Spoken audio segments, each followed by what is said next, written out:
afternoon, and we have with us, we've been very lucky today to catch Mr. Jasraj Singh Hallan, Member of Parliament for Forest Lawn here in Calgary.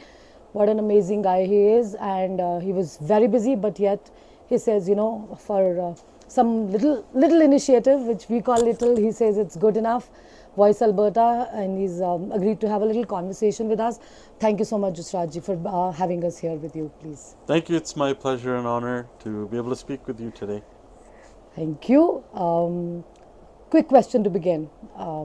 Elections coming up in May. So what's the vibe around? Look, the vibe today is there's a lot of pain around the country, and the cost of living has everyone worried, stressed out. There's a lot of pain because of that. We have a prime minister who borrowed more money than all the prime ministers before him combined. And what that did was it drove up inflation. When inflation was driven up, so were the interest rates at the same time. So we're hearing a lot about pain from high grocery costs, mortgages, rents, gas. These are all things that the government can control. So definitely now it's election is going to come up soon. These are the main things people are looking for. People are looking for relief. People are looking for hope. People are looking for a way to help bring their bills down and keep more in their pocket. So these are the things that are people, especially in Alberta, are looking for. Awesome. That the most beautiful word out there is hope. I think, with people sitting in your positions where, you can make miracles happen for people, commoners. Hope is one word which even a campaign looks at, the hope so that people can come forward, that, even the smaller parties have a better representation in the House today. So, like we're talking about the NDP and the UCP, in all the polls, they are standing very close to each other.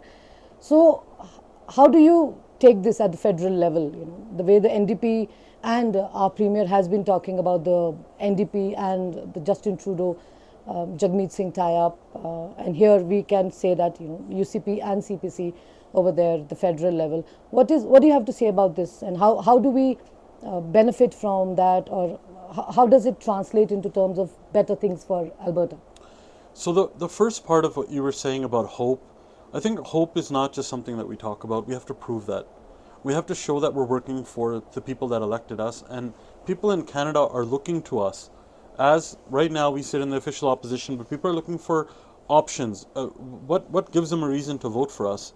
And I think on a federal level, us as Conservatives, we are trying to build up more hope.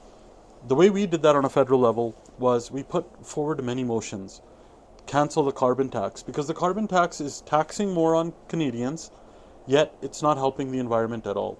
We said we need to take the carbon tax off home heating bills. We've seen home heating bills almost double across the country.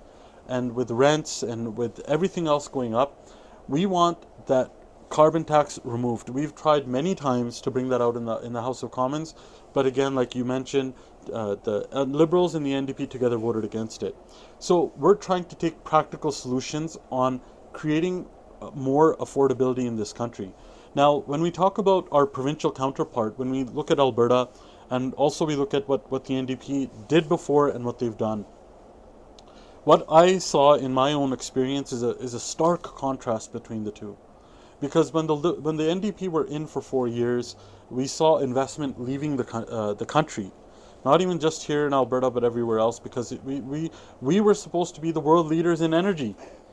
And so when people were looking at investment, when the NDP was here, they did not see Canada as a viable option. So we lost our competitiveness, that attractability that was Alberta.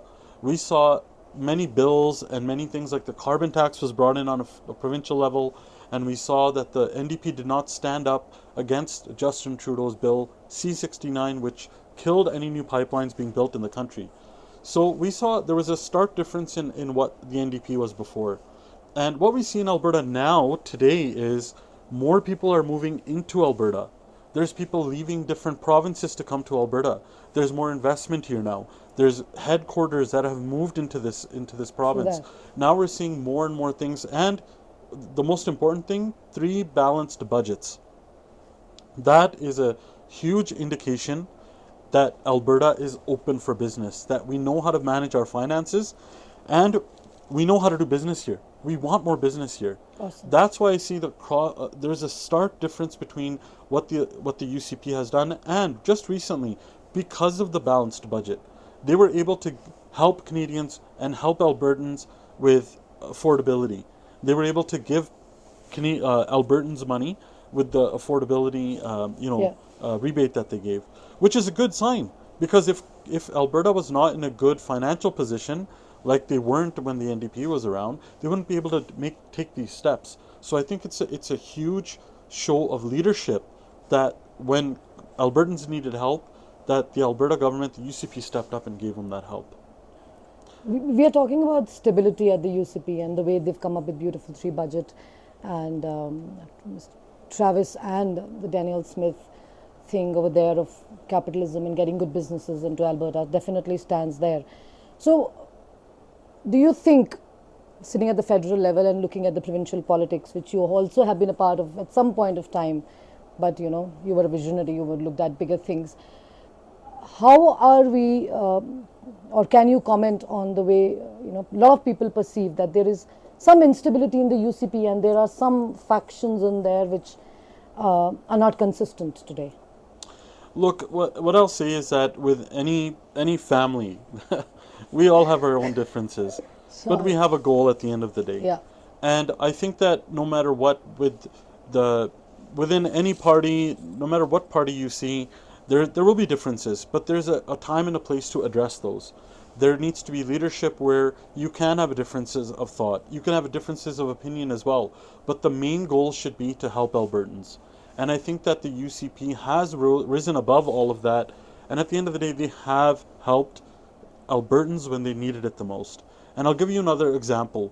When, as Justin Trudeau, with the help of the NDP, keep raising this carbon tax, Alberta took the right step. The UCP took the right step and said, we're going to cancel fuel tax.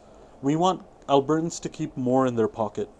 Needed. And these are the type of steps that, look, even throughout all the turmoil, all the leadership stuff that was going on, they still stepped up for Albertans. That's the most important part, that it shows that the main important, the goal is to help Albertans, period.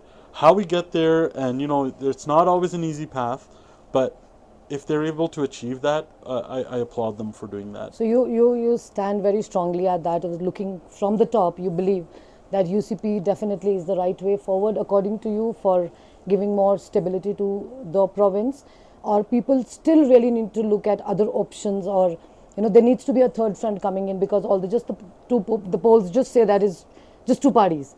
So do you think there is a need for a more democratic push from the people's side, so that more candidates from different parties need more ideologies, so that the house is a bag of mixed people, representation is more open?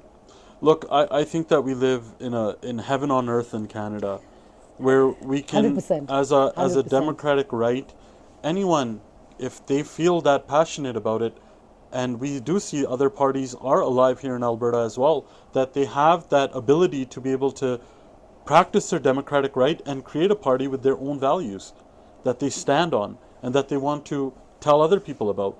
They have that option. Definitely. For me, being a conservative my whole life, I think that it's important that we have the most important thing in our party, which is the diversity of thought and opinion. That you may not always agree, yeah, but you have the voice that you can voice your opinion on that. Or if your constituents are upset or have a difference of thought compared to what your government is doing or your party is doing, sure, they have the ability under our democracy that they can voice that opinion. As a member of the Conservative Party on both provincial and federal level, I'm proud to be part of a party that I can voice my opinions if I'm not satisfied with something. And at the same time, I understand that the bigger goal is there.